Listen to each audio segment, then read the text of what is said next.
Hey guys, it's Mark, and I'm the part-time British guy.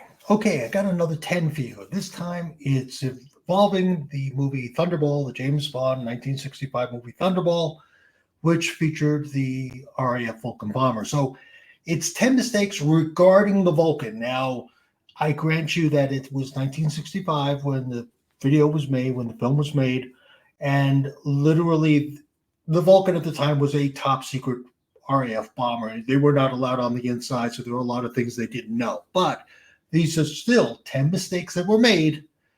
Let's begin. Number 10, the flying range of the Vulcan. Now, in the movie, it's suggested that somehow the Vulcan flew between England and the Bahamas, which basically is about, it's just under 4,300 miles. It's 4,290 miles between England and Nassau. The problem is that the Vulcan's flying range is just under 2,600 miles. It's exactly 2,592 miles, which is a difference of 1,700 miles, which means the Vulcan would have ditched in the ocean way before it even got close to the Bahamas. Number 9, poison gas doesn't work.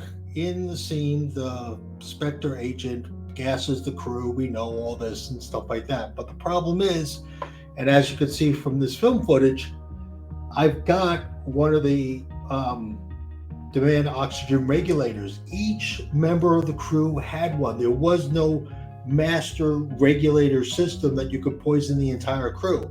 If this guy was going to poison anybody, it would have been himself, simply because the poison would have came out of his air hose. Number 8, the canopy is part of the ejection system. You can't pop the canopy without the pilot and co-pilot ejecting out of, with their ejection seats. In the Vulcan bomber, the pilot and co-pilot were the only two people who had ejection seats. So when that canopy blew, that's when their ejection seats would have engaged. That never happened. Number 7, do you know how to get out of your ejection harness? This one's kind of hysterical because you can kind of see clearly there's instructions on how to basically get out of the ejection seat. It's a simple matter of pressing the button and turning.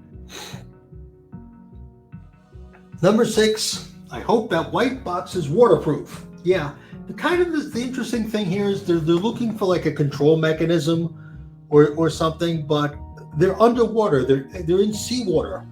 Now, I don't know what's in that box, but hopefully it's rubber goods, because anything electronic is going to be fried. Number 5, let's be honest, that oxygen mask is not made for underwater use. Yeah, the RAF oxygen mask, it fits over the mouth and nose, unlike a scuba regulator, which you fit inside your mouth. So that would have never worked. I mean, it would have kept out the water a little bit, but eventually water would have seeped into that mask and that guy would have drowned anyway.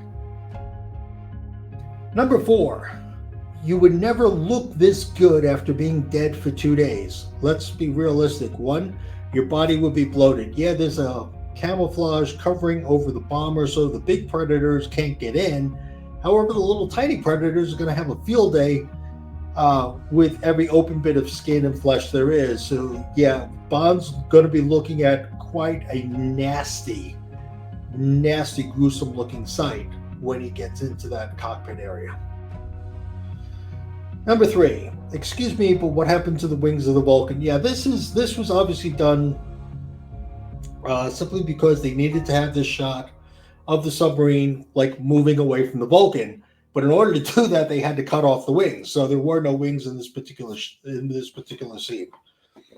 Number 2, and this is just a situation whereby they were not allowed to look inside the Vulcan. They didn't know how the Vulcan operated.